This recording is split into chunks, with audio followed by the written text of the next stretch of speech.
میری زندگی میں ایک ایسا واقعہ ہوا جو میں آج تک نہیں بھلا سکا، اور شاید سننے کے بعد آپ لوگ بھی چین سے نہیں سو پاؤ گے۔ میرا نام علی ہے، میں ایک گاؤں میں رہتا ہوں۔ ہمارے گاؤں کے کونے پر ایک پرانا قبرستان ہے۔ بچپن سے سنتے آ رہے تھے کہ وہاں رات کو چیخنے کی آوازیں سنائی دیتی ہیں اور کبھی کبھی سائے بھی دکھائی دیتے ہیں، مگر میں ان باتوں کا ہمیشہ مذاق اڑاتا اور کہتا مرنے کے بعد کبھی کوئی زندہ نہیں ہوتا اور نہ ہی کسی کی آواز آتی ہے۔ لیکن ایک رات میرا سب کچھ بدل گیا۔ میں اور میرے دوست درخت کے سائے میں بیٹھے باتیں کر رہے تھے کہ ہماری اس بات پر بحث ہو گئی۔ انہوں نے مجھ سے کہا، علی اگر تم اتنے بہادر ہو تو آج کی رات قبرستان میں اکیلے گزار کر دکھاؤ۔ میں بھی ضد میں آ گیا اور حامی بھر لی۔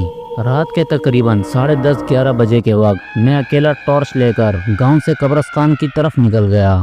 گاؤں کی گلیاں سنسان اور ہوائیں تیز تھی اور دور کہیں کتے بھونکنے کی آوازیں آ رہی تھی۔ جب میں نے قبرستان کے دروازے کو دیکھا تو ایک پل کے لیے رک سا گیا، لیکن میری ضد تھی کہ میں آج کی رات اس قبرستان میں گزاروں گا۔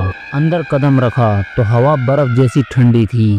ہر قبر اپنی کہانی سنا رہی تھی۔ میں ایک پرانی قبر کے پاس پہنچا تو اچانک ایک آواز گونجی، بچاؤ مجھے بچاؤ۔ ٹارچ اس قبر کے قریب کی تو یوں لگ رہا تھا جیسے کوئی اندر سے دھکا دے رہا ہو۔ میرے ہاتھ پیر سن ہو گئے۔ پھر ایک دم مٹی سے سیاہ سایہ نکل کر ہوا میں غائب ہو گیا۔ مجھے لگا میں پاگل ہو رہا ہوں، پر اب آواز اور بھی تیز ہوتی جا رہی تھی، جیسے کوئی میرے کان کے پاس کھڑا مجھ سے باتیں کر رہا ہو۔ تم آ گئے ہو، اب واپس نہیں جا سکو گے۔ اور میرے موبائل کی ٹارچ اچانک سے بند ہو گئی۔ چاندنی رات ہونے کے باوجود قبرستان کا ہر کونا اندھیرے میں ڈوب گیا۔ مجھے یوں محسوس ہوا کہ کوئی میرے پیچھے کھڑا ٹھنڈی سانسیں لے رہا ہو۔ میں نے جلدی سے پلٹ کر دیکھا، مگر پیچھے کوئی نہیں تھا اور سامنے ایک قبر کھلی ہوئی تھی۔ اس قبر میں سے ایک کالی آنکھوں والا چہرہ مجھے گھور رہا تھا۔ اس کی آواز ٹھنڈی اور خوفناک تھی، ایک قبر کی جگہ خالی ہے اور وہ شاید تمہارے لیے ہے۔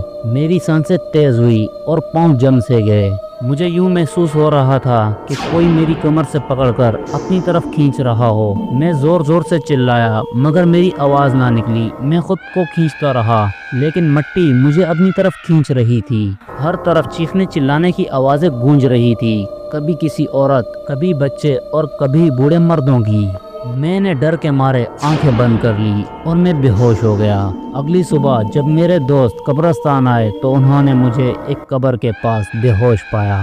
میرا چہرہ سفید تھا، آنکھیں کھلی ہوئی اور ہونٹ سوکھے ہوئے۔ جب میں ہوش میں آیا تو انہوں نے مجھے بتایا کہ تمہاری انگلیوں کے بیچ میں مٹی بھری ہوئی تھی، جیسے میں قبر کے اندر سے ہو کر آیا ہوں۔ اور انہوں نے مجھ سے کہا، تم ان باتوں کا مذاق اڑاتے تھے نا، اب بتاؤ آج کی رات کیسی گزری۔ میں اس رات کو کبھی نہیں بھول پایا اور شاید آج رات آپ لوگ بھی چین کی نیند نہ سو پاؤ۔ دوستوں، اگر آپ کو ہماری یہ سٹوری پسند آئی ہو تو ہمارے چینل ہنٹڈ کہانی کو سبسکرائب کریں، لائک کریں، شیئر کریں اور بیل آئیکن دبانا نہ بھولیں، تاکہ اس طرح کی مزید ہارر سٹوریز آپ تک جلد از جلد پہنچتی رہیں۔